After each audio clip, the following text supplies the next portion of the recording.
mchana. Ulikula chakula cha mchana yote? Nikula ugali 2000. Ulikula ugali wa 2000. Lawrence, unaonekana una heshima sana. Kwa nini? Walinifunza. Walikufunza? Ndio. Walikufunzaje?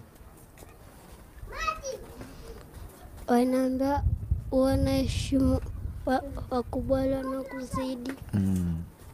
Ndio. Okay.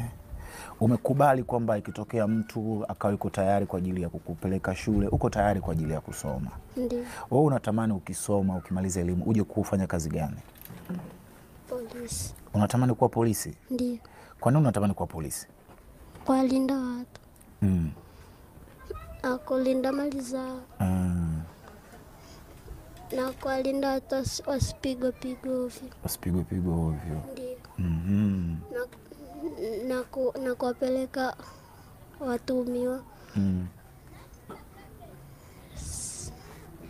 polisi. Watuhumiwa kupeleka mahakamani.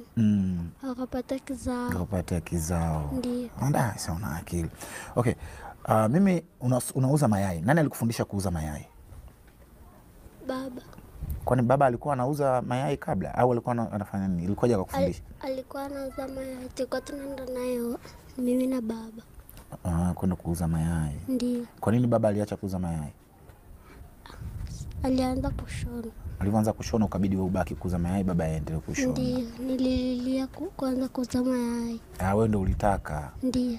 Okay. Kutokana na biashara anayoifanya ya kuuza mayai, nikataka kujua uwezo wake darasani ulikuwaje.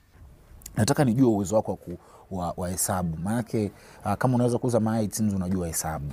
Ndio. Si ndio? Ndio. Unajua hesabu wewe? Ndio. Darasani unapenda masomo gani na masomo gani? Ulikuwa unapenda masomo gani na masomo gani? Kuhesabu. Na Kiingereza. Na Kiingereza. Unajua Kiingereza kidogo? Nimeshasahau. Ushasahau. Hesabu? Nakumbuka. Unakumbuka? Ndio. Okay.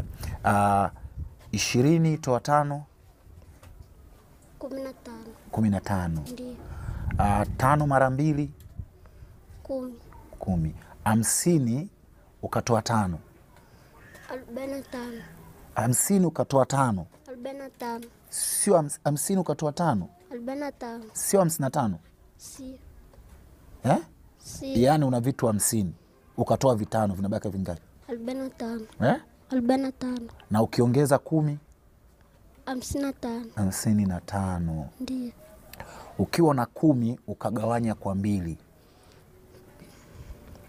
una vitu 10 umewagaia watu wawili.